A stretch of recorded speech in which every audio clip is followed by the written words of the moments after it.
अस्सलाम वालेकुम बच्चों, उम्मीद करता हूँ आप सब खैरियत से होंगे और आपके जो पेपर्स हैं वो भी काफ़ी ज़्यादा अच्छे जा रहे होंगे। तो वजह इस वीडियो में आपका जो बायोलॉजी का पेपर हुआ है एसएससी पार्ट 2 का 2024 सेकंड एनुअल एग्जामिनेशन का, उसके बारे में हम डिस्कस करेंगे। आसान था, मुश्किल था, ताकि जो आपके 9th के स्टूडेंट्स हैं, फर्स्ट ईयर के स्टूडेंट हैं, सेकंड ईयर के स्टूडेंट हैं, उनको भी पता चल जाए कि जो हमारा पेपर है वो किस तरह का सेट हो सकता है। और जो आपकी MCQs की है वो मैं इंशाल्लाह व्हाट्सएप चैनल के अंदर शेयर कर दूंगा। कुछ देर बाद आप व्हाट्सएप चैनल को जो है वो ज्वाइन कर लें, लिंक जो है वो फर्स्ट कमेंट में पिन है। अब बच्चों, जो आपका पेपर था वो एक नॉर्मल पेपर था, यानी इतना मुश्किल भी नहीं था, इतना आसान नहीं था। तो मैं आपको बता दूँ कि जो आपके सवाल थे, कौन से सवाल थे जो आसान थे, मुश्किल थे। तो बच्चों, जो आपका क्वेश्चन नंबर 1 था वो एक इजी सा क्वेश्चन था। आपने बताना था कि कौन सा पार्ट है आपके ब्रेन का जो आपकी ब्रीथिंग को कंट्रोल करता है। सर आप नीचे आए तो नेफ्रॉन का स्ट्रक्चर था। ये एक इजी सा क्वेश्चन था, काफ़ी सारे बच्चों ने इसको याद किया हुआ था। अगर आप नीचे आए तो एक कॉन्सेप्चुअल क्वेश्चन था कि आपको घूमने पर चक्कर क्यों आते हैं। ऐसे नीचे आप जाएँ तो आपका ट्रांसक्रिप्शन एंड ट्रांसलेशन वाला क्वेश्चन था।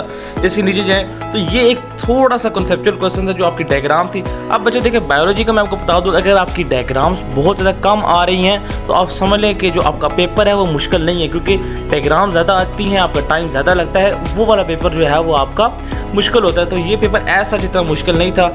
नीचे अगर आप आए तो डिसकंटिन्यूस एंड कंटिन्यूस वेरिएशन आपने बताना था। ये भी एक इजी क्वेश्चन था, यानी एक रट्टे वाला सवाल था, यानी आपने 3 पॉइंट लिख देने थे और आपको फुल नंबर मिल जाने थे। इससे नीचे अगर आप आए तो आपने अचीवमेंट पानी थी जेनेटिक इंजीनियरिंग की। ये भी एक इजी था क्वेश्चन था, आपका जो एग्रीकल्चर वाले चैप्टर में था।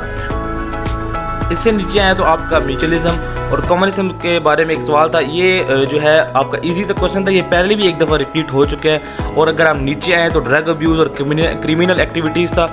ये एक मतलब कि ये एक एप्लीकेशन बेस्ड क्वेश्चन था आपका, drug abuse and criminal activities वाला। ये आपका एक एप्लीकेशन बेस्ड क्वेश्चन था।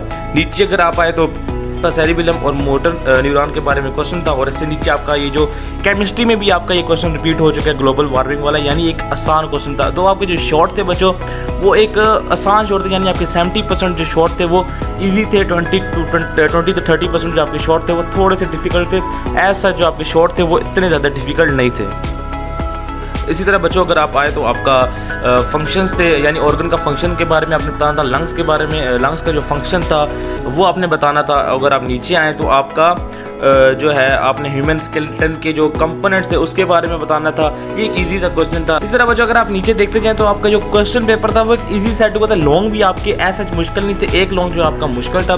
लेकिन बच्चों आपका जो मेजॉरिटी पेपर है वो बहुत ज़्यादा आसान है था। अगर आपका 6 जो आप शॉर्ट देखते हैं वो भी इजी से था। आपने नाइट्रोजन साइकिल के बारे में बताना था। तो बच्चों ऐसा जो आपका पेपर है वो इतना मुश्किल नहीं था।